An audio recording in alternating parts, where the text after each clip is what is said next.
Hello नमस्कार दोस्तों, स्वागत है आप सभी का हमारे यूट्यूब चैनल में।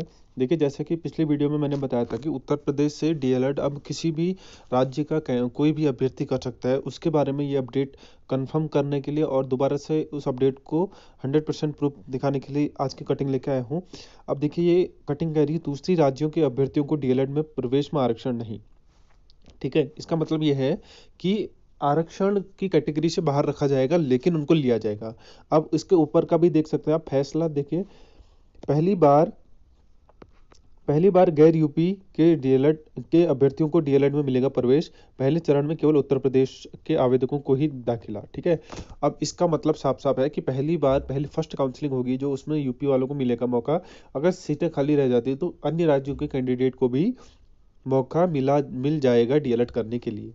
अब देखिए, इसमें दो तीन बहुत बड़े सवाल हैं। वो सवाल मैं आपके गवर्नमेंट्स के लिए या फिर कह सकते हो कि जो पॉलिसीज बनाते हैं उनके लिए बहुत ही क्रिटिकल क्वेश्चंस हैं। वो क्वेश्चन आप लोगों को समझ में आएंगे। अभी देखना कि आप बहुत सारे लोग क्वेश्चन कर रहे हैं कि करना चाहिए यूपी से या नहीं करना चाहिए, तो आपके भी समझ में आ जाएगा कि करना चाहिए या नहीं करना चाहिए।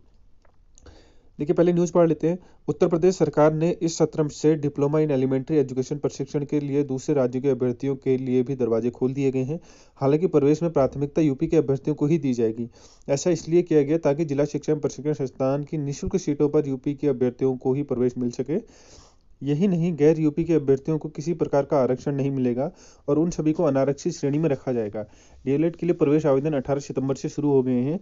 शासन के विशेष सचिव यतीन्द्र कुमार की ओर से 9 सितंबर को जारी डीएलएड 2024-25 प्रशिक्षण शासनादेश के अनुसार डीएलएड प्रवेश के समय होने वाले अभिलेखीय जांच में अभ्यर्थी को उत्तर प्रदेश में अपने गृह जनपद के समक्ष अधिकारी की ओर से प्रवेश की तिथि तक जारी निवास प्रमाण पत्र प्रस्तुत करना होगा। अन्यथा की स्थिति में अभ्यर्थी का आवेदन पत्र निरस्त कर दिया जाएगा। प्रथम चरण के बाद ही यदि रिक्त सीटें रह जाती हैं तो दूसरे राज्य के अभ्यर्थी को द्वितीय चरण में रिक्त सीटों पर अवसर प्रदान किया जाएगा। अभ्यर्थियों को प्रवेश तिथि तक राज्य सरकार की ओर से अधिकृत अधिकारी की निर्धारित प्रारूप पर जारी निवास प्रमाण पत्र प्रस्तुत करना होगा। उत्तर प्रदेश के अभ्यर्थियों के चयन में राज्य सरकार के आरक्षण नीति के अनुसार अनुसूचित जाति, अनुसूचित जनजाति तथा अन्य पिछड़ा वर्ग के अभ्यर्थियों के लिए आरक्षण व्यवस्था की जाएगी। आरक्षित श्रेणी ओबीसी, एससी, एसटी, विशेष आरक्षित के अभ्यर्थी उपलब्ध न होने पर उक्त आरक्षित श्रेणी की रिक्त सीटों को अनारक्षित सामान्य वर्ग की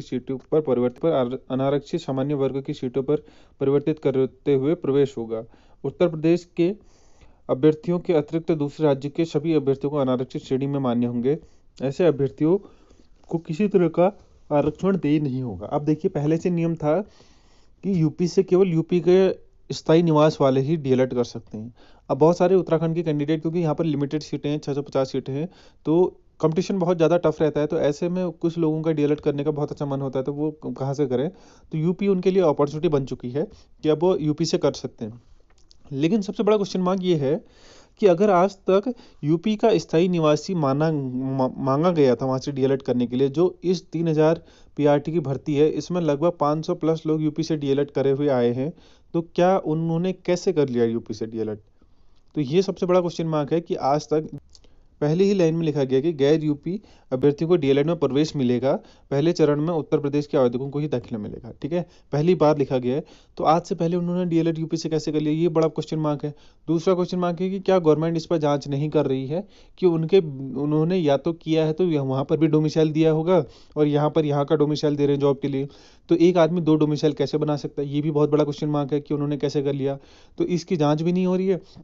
हालांकि अब जो करेगा उसके लिए पूरा वैलिड है, लेकिन जिन्होंने पहले कर लिया उन डीएलएड की डिग्री का जांच बिल्कुल होनी चाहिए, क्योंकि उन्होंने वहाँ पर तो स्थायी का नियम था और अभी निस्ताई का नियम अभी हटाया है। तो ये 500 प्लस लोग कैसे इन्होंने डीएलएड कर लिया, क्या ये दो स्थायी निवास प्रमाण पत्र बना रहे हैं, क्या ये फर्जी तरीके से स्थायी निवास प्रमाण पत्र बना रहे हैं।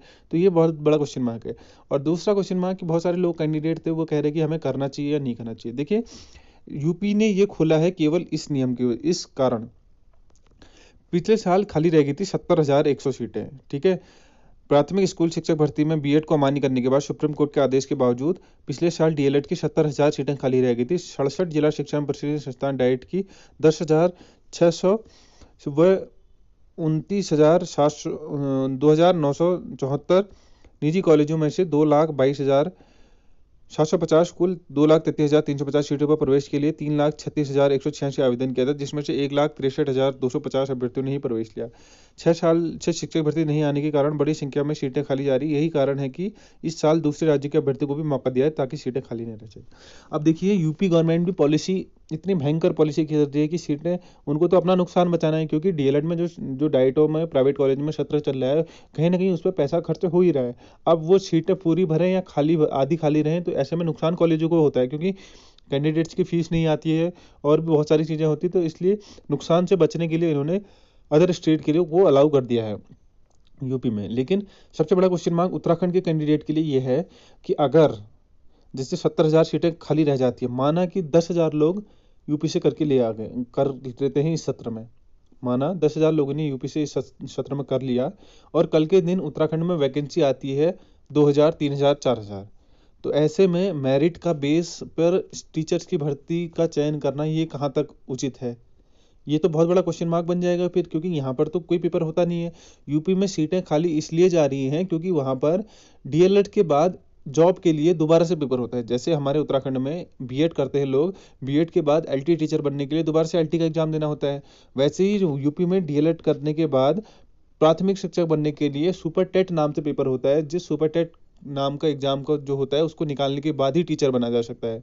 तो सबसे बड़ा क्वेश्चन मार्क ये है कि अगर उत्तराखंड के बहुत सारे कैंडिडेट जैसे 5,000, 10,000 इतनी बड़ी मात्रा में यूपी से डीएलएड करके लाते हैं, तो कल के दिन आप मेरिट बेस पे जॉब कैसे दे दोगे उनको? तो ये सरकार के लिए बहुत बड़ा क्वेश्चन मार्क है, और इस पॉलिसी के तहत जिन्होंने पहले डीएलएड कर लिया वो कैसे कर लागे?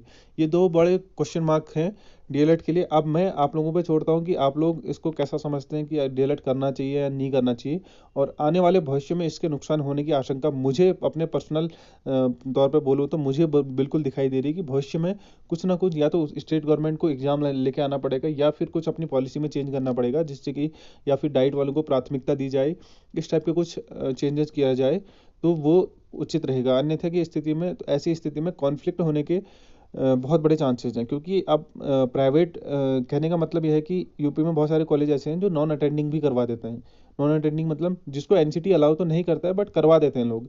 तो ऐसे में दिक्कत उन दो छात्रों के बीच में कंपैरिजन करना बहुत बड़ा मुश्किल का काम हो जाएगा कि एक जो नॉन अटेंडिंग डीएलएड करके आ रहा है और दूसरा जो उत्तराखंड के डाइटों में रेगुलर जा रहा है। 110 दिन उसको सेमेस्टर के पूरे करने होते हैं, केवल एक सेमेस्टर में केवल अधिक से अधिक 6 छुट्टियां ले सकता है, और पूरा 10 से 5 से डाइट में रहना पड़ता है कॉलेज में। तो ये ऐसे दो कैंडिडेट्स के बीच में कंपैरिजन करना बहुत बड़ा क्वेश्चन मार्क हो जाएगा। तो देखते हैं आगे क्या होता है, गवर्नमेंट की पॉलिसी है उस पर गवर्नमेंट विचार करेगी। ये जो आशंकाएं मुझे लग रही थी मैंने अपने पर्सनल तौर पे आप लोगों को डिटेल्स बता दी। बाकी मैं निर्णय आप पे छोड़ता हूँ कि आपको क्या लगता है कि डीएलएड करना चाहिए या नहीं करना चाहिए, ये आपकी स्वेच्छा पर निर्भर करता है। वीडियो पसंद आई तो वीडियो को लाइक कर दीजिएगा, कोई आपको सुझाव हो तो कमेंट जरूर कर सकते हैं, और चैनल को सब्सक्राइब जरूर करिएगा। थैंक्स फॉर वॉचिंग, मिलते हैं नेक्स्ट वीडियो में, तब तक के लिए बाय।